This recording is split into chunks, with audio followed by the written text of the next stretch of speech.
tangan yang meriah bagi Tuhan Yesus Kristus. Haleluya, haleluya. Jadi saya mau sampaikan kepada saudara bahwa Roh Kudus itu bukan hanya sekedar pengajaran. Tetapi Roh Kudus adalah pribadi Allah, pribadi ketiga Trinitas, ya, Allah Bapa, Anak dan Roh Kudus, ketiganya setara. Saling mengasihi, harmoni di dalam satu kesatuan. Itu adalah pribadi Roh Kudus. Nah, hari ini saya mau sampaikan, kalau tadi rekan saya menyampaikan tentang pribadinya, hari ini saya mau sampaikan tentang sosok pribadi yang menyertai kita, yang memberi kita kepenuhan, yang bagaimana dia mengajar kita untuk memperoleh kemenangan hari lepas hari dalam kehidupan setiap kita. Amin, saudara.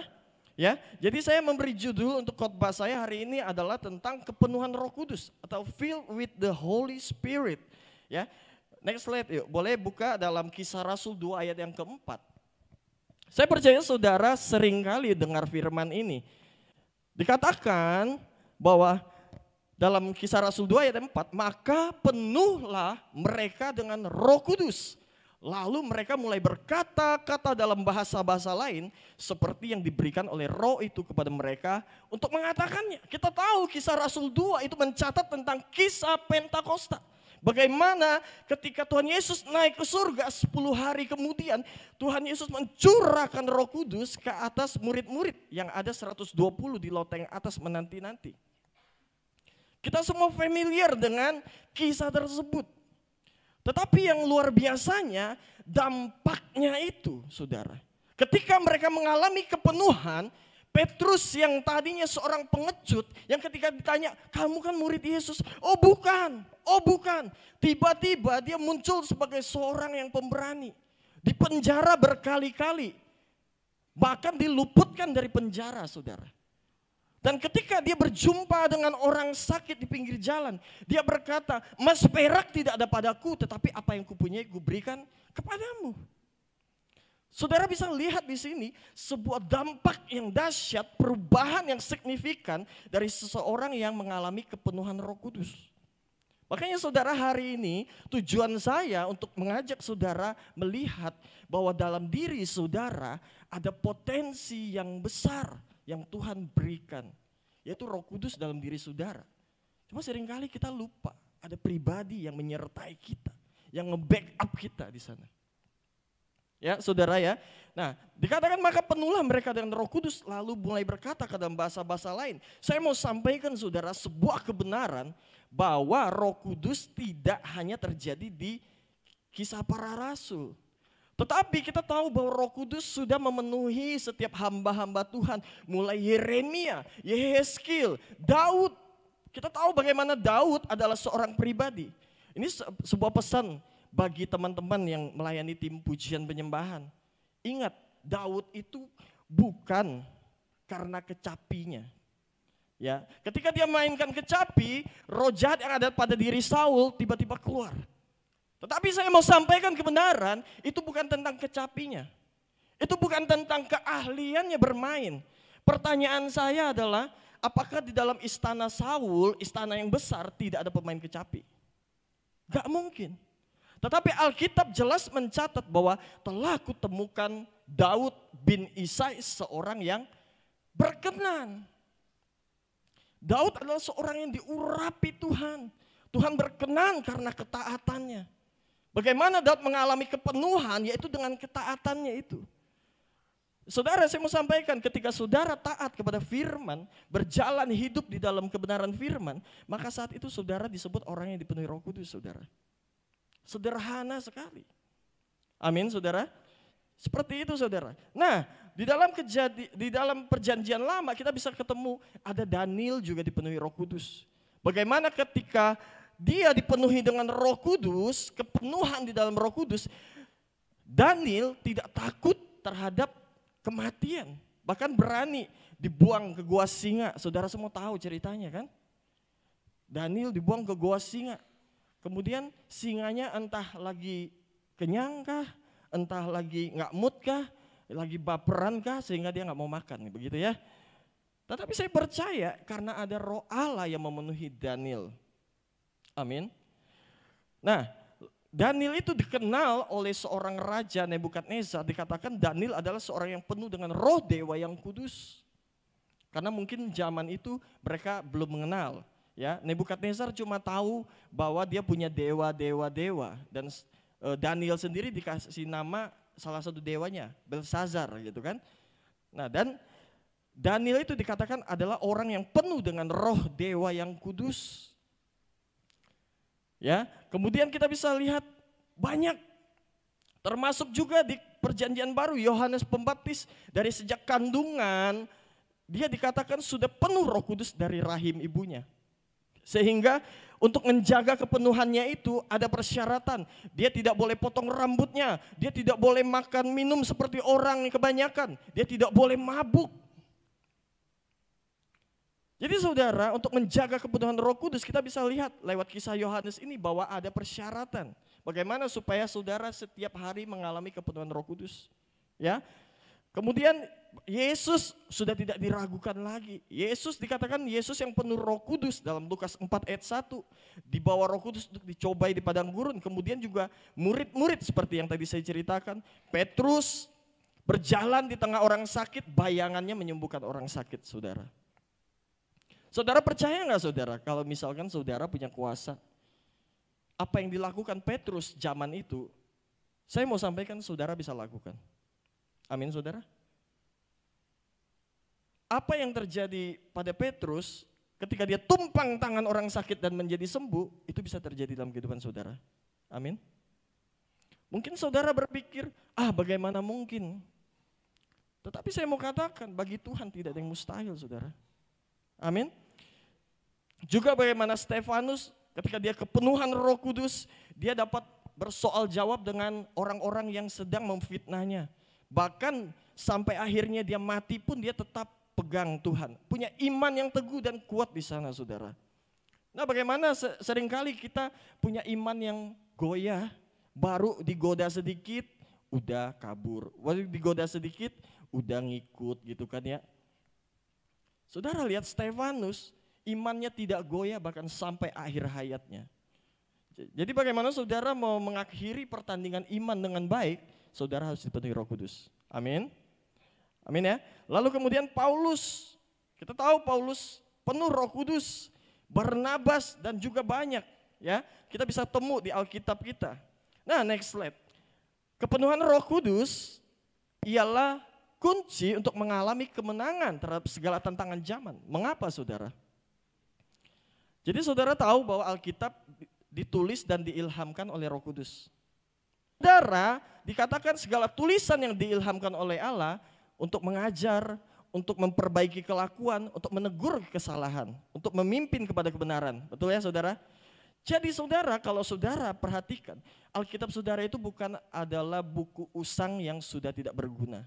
Tetapi saya mau sampaikan kebenaran, Alkitab saudara berisi semua pelajaran hidup beserta dengan solusinya saudara. Jadi dari zaman dulu sampai sekarang, Alkitab itu sampai saat ini masih relevan. Artinya masih bisa dipakai untuk memecahkan masalah dalam kehidupan saudara.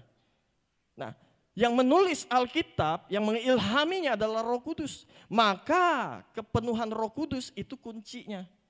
Roh Kudus itu adalah jawaban bagi segala tantangan zaman saudara. Apa yang jadi tantangan saudara? Mungkin dalam tempat kerja saudara sedang difitnah, ngalamin pencobaan. Atau saudara seperti Daud, ya, sedang diuji, di mana ada Batseba yang sedang terbuka. Apakah saudara akan jatuh dalam dosa yang sama atau tidak? Atau saudara seperti Yusuf yang sedang digoda oleh istri Potifar. Ada tantangan-tantangan zaman. Oh bagaimana kita tahu? Orang-orang tua mulai mengeluh. Aduh anak muda zaman sekarang susah banget. Beda sama zaman kita. Kalau zaman dulu anak muda kita tegur, kita kasih tahu. Ya iya pak, iya mah, ngikut gitu. Anak muda zaman sekarang nggak bisa gitu. Kalau bahasa orang dibilangnya ngeleyet. Wah itu tantangan zaman saudara. Kalau zaman dulu saudara mungkin bekerja dengan teknologi yang hanya begitu, tetapi sekarang teknologi yang lebih canggih lagi sudah mulai muncul. Tantangan zaman. Tetapi yang tidak pernah expired itu adalah Roh Kudus, saudara. Yang tidak pernah expired itu adalah Alkitab kita. Makanya Roh Kudus itu adalah jawaban bagi segala zaman, saudara. Makanya kepenuhan Roh Kudus itulah kunci untuk saudara ngalamin kemenangan dalam kehidupan saudara. Amin, saudara. Ya. Nah, saudara, saya mau ajak kita untuk sama-sama lihat dampak dari kepenuhan Roh Kudus. Next slide. Saudara tahu bahwa dampak kepenuhan Roh Kudus itu bekerja ke dalam dan keluar. Bekerja ke dalam dan keluar. Ya, ketika saudara ngalamin kepenuhan Roh Kudus, saudara tiba-tiba bisa muncul seperti Petrus, jadi orang yang lebih berani bersaksi, orang yang berani menghadapi tantangan. Mungkin di hadapan saudara sedang ada Goliat yang besar, saudara berani muncul seperti Daud yang menghadapi Goliat. Ke dalam dan juga keluar untuk saudara jadi saksi. Makanya kan dalam Kisah Rasul 1 ayat 8 dikatakan, tetapi kamu akan terima kuasa kalau Roh Kudus turun ke atas kamu, dan kamu akan jadi saksi Kristus dimanapun juga. Ya, Yerusalem, Yudea, Samaria, sampai ke ujung bumi. Tidak terbatas, saudara. Saudara bisa jadi saksi dimanapun berada. Nah, itu adalah dampak keluar gitu. Nah, di sini saya mau ajak saudara melihat, ya, dalam penekanan pandangan dari Dr. Lukas. Dr. Lukas ini adalah seorang penulis Alkitab, Kitab Lukas dan Kisah Para Rasul. Apa yang ditekankan oleh Kitab Lukas dan Kitab Kisah Para Rasul? Kalau kita baca Kitab Lukas dan Kisah Para Rasul, di sana mencatat banyak tentang mujizat-mujizat. Nah, di sana ada tentang kuasa yang diberikan, empower. Saudara, seringkali kita tidak menyadari dalam diri kita ada kuasa, ada power yang dahsyat. Saudara, kemarin saya mengikuti Everyone.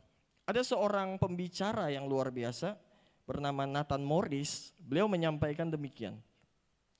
Untuk setiap musim itu Tuhan membangkitkan seseorang. Untuk setiap Goliat Tuhan akan membangkitkan seorang Daud. Untuk setiap Firaun Tuhan akan membangkitkan Musa.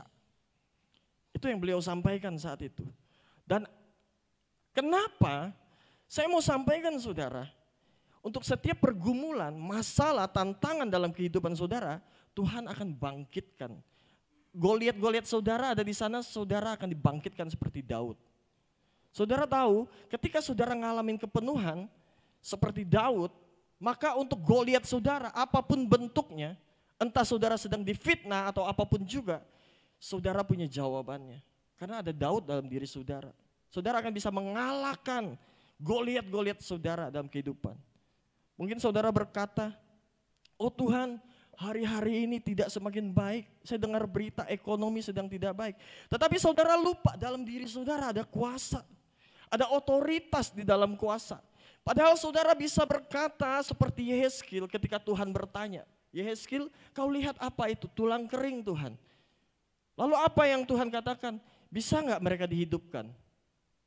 Tulang kering, udah kering artinya udah tinggal tulang dan kering pula gitu. Bisa nggak dihidupkan? Yehezkiel bilang Tuhan yang tahu. Lalu Tuhan bilang bernubuatlah. Saudara lupa dalam diri saudara ada kuasa yang Tuhan berikan. Dalam diri saudara ada Roh Kudus yang Tuhan berikan. Yang mana saudara ketika saudara melihat situasi kondisi. Mungkin dalam keluarga saudara sedang ada tantangan yang saudara sulit untuk menangkan. Saudara bisa berkata kepada masalahmu. Hai masalah, hari ini beres dalam nama Yesus. Saudara punya kuasa ketika saudara lihat mungkin ada keretakan dalam rumah tangga, suami istri mulai cekcok. Kalau dulu waktu masih muda ketemu baru naksir-naksir, oh kita cocok, sekarang cekcok gitu kan. Ada yang begitu? Coba lihat dulu kiri kanannya, yang bawa suami, bawa istri, kita cocok apa cekcok nih sekarang. Nah, gitu. Tanya dulu. Mungkin saudara melihat tantangan itu begitu besar. Aduh rumah kami panas Pak. Setiap kali kami pulang ke rumah gak betah. Oh Cikarang panas tapi rumah kami jauh lebih panas dari Cikarang. Wis. Saudara lupa kalau saudara diberi kuasa, saudara bisa berkata kepada masalahmu, hai masalah, dengarlah firman Tuhan. Tuhan berkata, aku punya masa depan. Tuhan Yesus berkata bahwa aku punya jalan keluar. Kau bisa berkata seperti itu. Mungkin kau melihat situasi bangsa yang saat ini tidak menentu, masa depan yang kelihatannya suram. Kau bisa berkata, hai masa depan, Tuhanku berkata bahwa Dia akan memberikan aku masa depan yang gilang gemilang. Saudara lupa kalau di mulut saudara ada kuasa. Dampaknya ketika saudara ngalamin kepenuhan Roh Kudus, saudara akan menjaga spirit seperti itu. Mungkin saudara lihat, oh gereja saudara, mungkin saudara yang melayani di kul saudara, oh jemaat satu persatu mulai berkurang. Saudara, mungkin mulut ini jangan dipakai untuk berkata, oh jemaat kami mulai berkurang Pak. Aduh susah banget jemaatnya pindah-pindah ke sana ke sini. Di sana ada gereja yang dibuka lebih besar di mall. Daya tariknya begitu kuat Pak. Aduh kami gak sanggup lagi. Saya mau katakan, di gereja besar, gereja kecil, Roh Kudusnya sama saudara. Saudara bisa berkata kepada jiwa-jiwa, hai jiwa-jiwa dari timur masuk ke tempat ini. Hai jiwa-jiwa dari barat masuk ke tempat ini. Di tempat ini terjadi penuaian. Saudara bisa berkata seperti itu. Saudara bisa berkata, bernubuat terhadap setiap kursi-kursi kosong yang ada di kiri kanan saudara. Hai kursi kosong, mulai hari ini saya perintahkan jiwa-jiwa di tempat ini. Masuk, masuk, masuk. Anak-anak muda datang dalam nama Yesus. Saudara, mari saudara, kita sadari bahwa ada Roh Kudus, Roh Allah yang besar, yang perkasa yang menyertai saudara di sana. Dr. Lukas juga mengajarkan tentang karunia-karunia saudara. Ya, ada banyak karunia yang dimunculkan, kemudian juga mujizat bisa terjadi. Dalam setiap pergumulan masalah, Tuhan sediakan mujizat di balik itu semua saudara. Asal saudara bisa tekun, jalani sesuai dengan kebenaran firman, meresponinya dengan baik, mujizat pasti terjadi. Tuayan jiwa-jiwa juga pasti terjadi saudara. Ada mungkin saudara yang sedang bergumul untuk keluarga yang belum bertobat. Oh Pak, saya dalam satu keluarga cuma saya sendiri yang Kristen Pak. Yang lain Pak belum. Keluarga-keluarga saya ada yang kesana sini. Atau mungkin ada saudaramu yang tadinya Kristen Pak, sekarang murtad Pak. Wow, saya mau sampaikan saudara. Saudara bisa berkata, dalam nama Tuhan Yesus aku percaya dia akan kembali dalam nama Yesus. Keluargaku yang saat ini murtad akan kembali dalam nama Yesus. Saudaralah yang harus ubah atmosfer itu. Saudaralah yang harus ubah keadaan itu. Saudara, kita gak bisa hidup hanya dengan apa yang kita lihat. Tetapi hiduplah dengan apa yang saudara percayai. Roh Tuhan Allah ada pada saudara. Roh Kudus memenuhi saudara. Saudara semua punya kuasa. Ibu-ibu, kau bisa berkata kepada anakmu. Mungkin hari ini anakmu sedang narkoba. Sedang hidup dalam pergaulan bebas. Sedang hidup kacau. Saudara jangan berkata, aduh anakku kacau Pak. Saudara coba perkatakan kepada anak saudara, mulai bernubuat. Kalau perlu tumpang tangan kepada anaknya, berkata, kamu anak yang baik, diberkati Tuhan, cinta Tuhan, melayani Tuhan. Kamu adalah anak yang punya masa depan baik. Saudara perkatakan seperti itu. Kenapa? Saudara punya kuasa. Saat saudara ngalamin kepenuhan, saudara bisa bernubuat terhadap anak-anak saudara. Atau mungkin anak saudara sudah pergi meninggalkan rumah, gak mau pulang-pulang, saudara bisa panggil namanya. Siapa namanya? Contohnya Andi. Andi pulang. Dalam nama Yesus aku perintahkan Andi pulang. Andi anak yang baik, Andi pulang. Saudara, kalau saudara ubah atmosfer yang seperti itu, saudara bisa kembalikan keadaan, kemenangan Tuhan berikan. Roh Kudus dalam diri saudara, itu diaktifkan saudara. Amin. Itu adalah pandangan Dr. Lukas. Nah bagaimana dengan pandangan Rasul Paulus? Ya kita tahu bahwa Rasul Paulus menekankan tentang buah roh. Mungkin saudara berkata, oh Pak Pendeta, saya dari sejak lahir memang kasar. Sampai hari ini masih kasar aja. Oh itu memang saya Pak, gak bisa diubah Pak. Sama suami kasar, sama anak kasar. Sama siapapun juga saya kasar.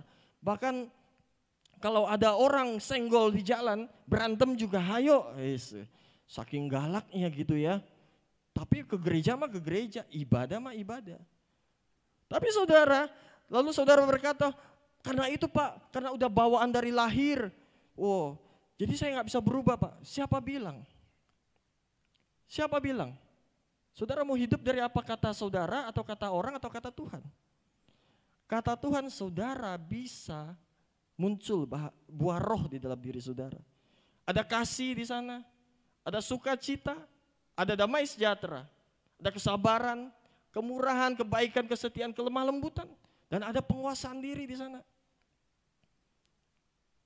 Saudara mungkin berkata, oh anak saya sulit berubah.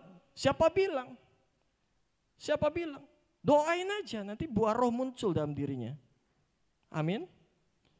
Ya, jadi Rasul Paulus menekankan tentang buah roh, kemudian karakter Kristus, lalu juga tentang karunia Roh Kudus dan juga tentang keselamatan saudara. Saudara perhatikan ini. Orang yang menjaga kepenuhan Roh Kudus lah yang akan diselamatkan. Percaya sama saya saudara. Setiap orang ketika menerima Yesus sebagai Tuhan Juru Selamat, Roh Kudus ada padanya. Ya. Kemudian ketika peristiwa dia dibaptis Roh Kudus, tanda awalnya berkata-kata dalam bahasa roh, dia mulai berkata-kata dalam bahasa roh. Dan saudara, tetapi kalau orang ini tidak menjaga kepenuhan dalam dirinya, maka dia akan gampang untuk melenceng, gampang untuk jatuh dalam dosa, gampang untuk murtad, gampang untuk goyang imannya. Maka dia akan kehilangan keselamatan saudara. Maka saya sampaikan bahwa kepenuhan Roh Kudus adalah kunci saudara diselamatkan. Bagaimana saudara bisa bertahan dalam iman, dalam kasih kepada Tuhan, kalau saudara tidak ngalamin kepenuhan? Bagaimana saudara bisa bertahan untuk berjalan dalam ketaatan, padahal ketaatan itu adalah satu buah roh di dalamnya, kalau saudara tidak ngalamin kepenuhan? Bagaimana saudara bisa menjaga kelakuan saudara baik kalau saudara tidak dalam kepenuhan? Bagaimana saudara bisa menolak dosa seperti Yusuf kalau saudara tidak ngalamin kepenuhan? Makanya saudara, saya mau sampaikan bahwa kepenuhan Roh Kudus adalah kunci juga saudara diselamatkan. Amin. Ya saudara harus jaga kepenuhan Roh Kudus dalam kehidupan saudara. Supaya saudara bisa bertahan dalam iman, menjaga kelakuan, supaya saudara tidak melenceng ke kiri dan ke kanan. Amin saudara. Nah saudara, bagaimana caranya untuk kita mengalami yang namanya kepenuhan saudara? Dari sini saya berikan 3 kunci untuk kita mengalami kepenuhan. Next slide boleh. Ya, dalam Yohanes 7 ayat 37 sampai 39 dikatakan, dan pada hari terakhir, yaitu pada puncak perayaan itu, Yesus berdiri dan berseru, barang siapa haus, baiklah ia datang kepadaku dan minum. Lalu dalam selanjutnya ayat 38 dikatakan, barang siapa percaya kepadaku, seperti yang dikatakan oleh kitab suci, dari dalam hatinya akan mengalir aliran-aliran air hidup. Yang dimaksudkannya ialah roh yang akan diterima oleh mereka yang percaya kepadanya. Sebab roh itu belum datang karena Yesus belum dimuliakan.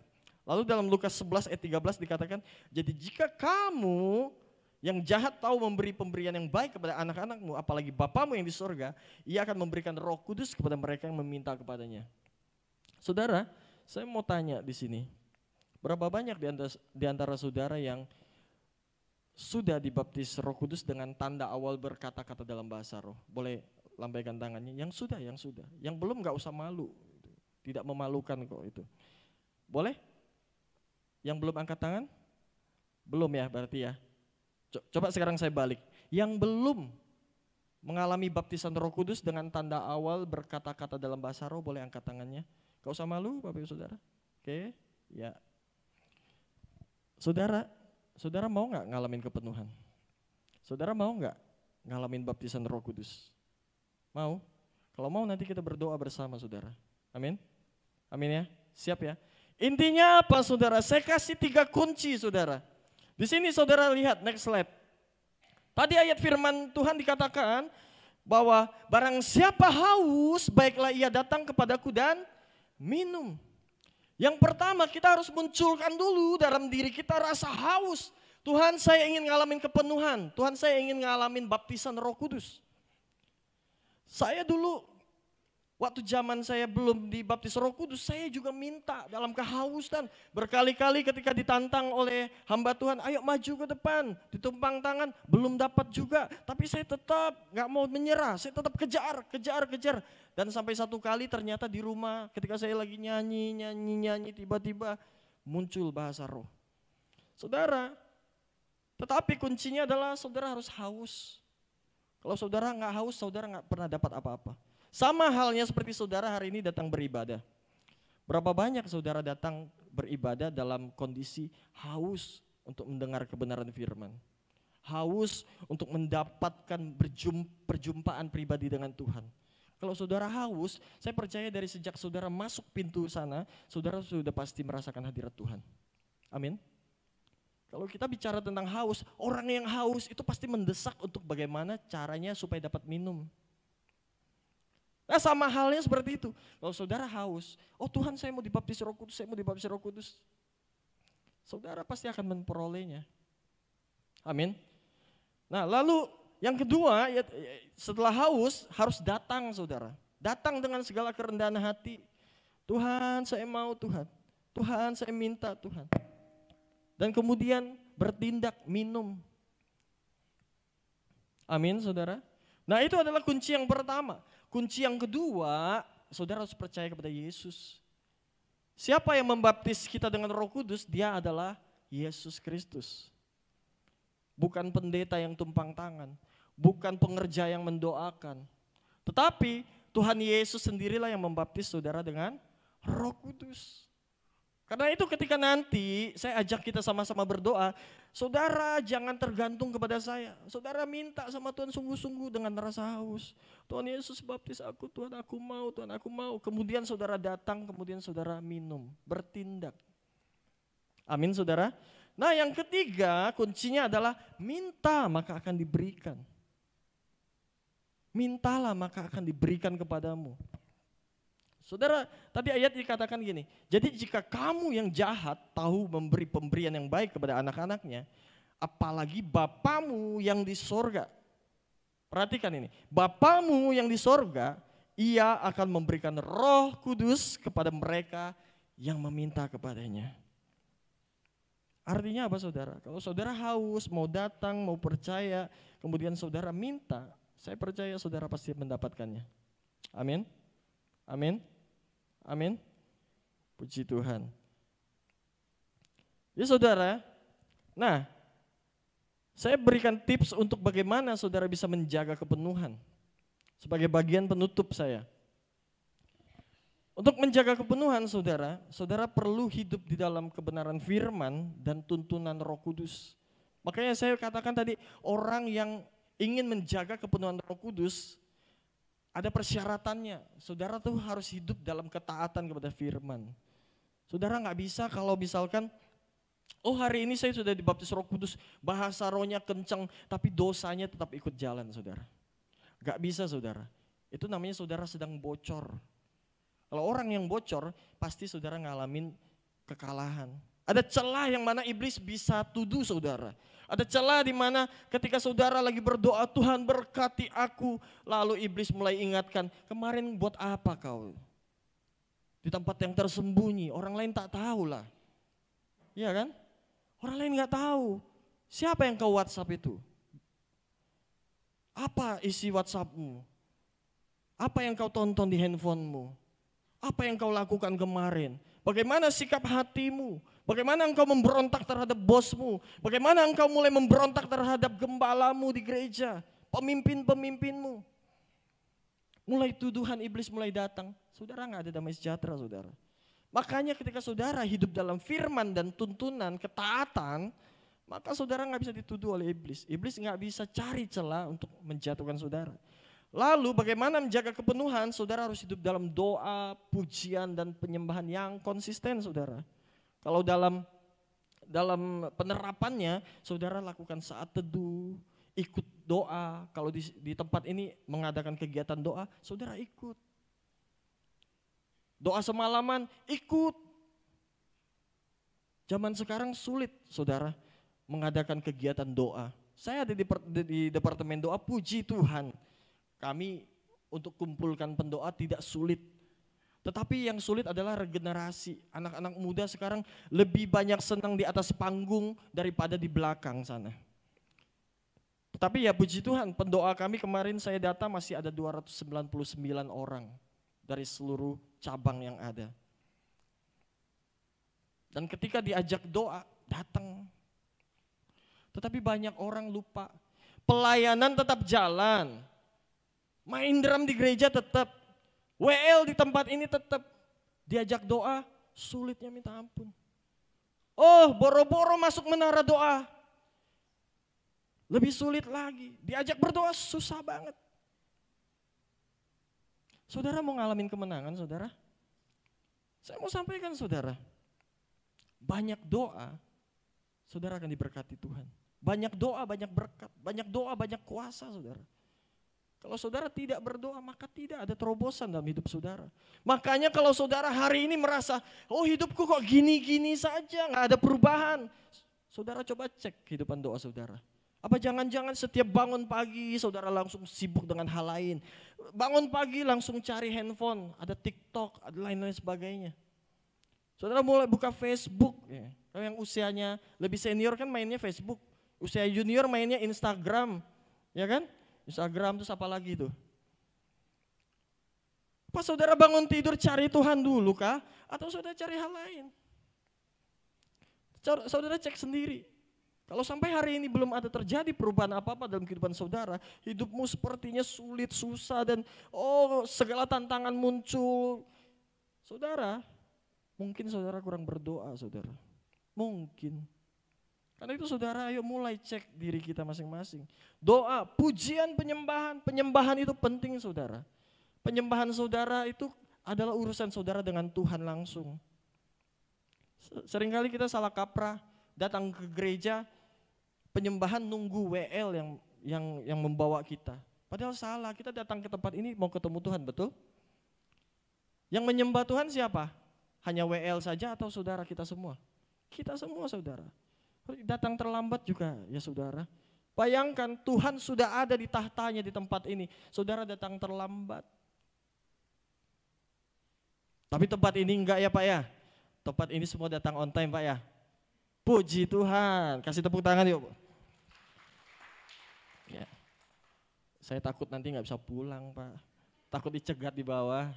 Ya. Doa, pujian, penyembahan. Kemudian hidup dalam kekudusan, kemurnian hati. Bagaimana lagi saudara untuk menjaga penuhan? Saudara harus tergabung dalam komunitas. Saudara harus ikut kul di tempat ini.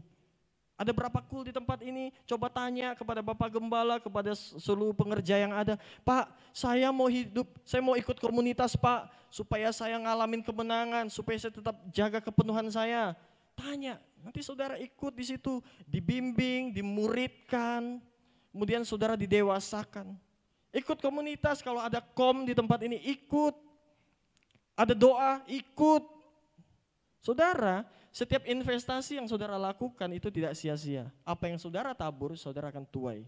Amin. Mungkin saudara melakukannya dalam hal kerohanian, tetapi Tuhan itu tidak pernah berhutang saudara. Tuhan berkati seluruh kehidupan saudara, keluarga saudara, apapun juga yang saudara kerjakan. Diberkati Tuhan. Percaya saudara. Amin saudara. Nah itu adalah kunci untuk menjaga kepenuhan.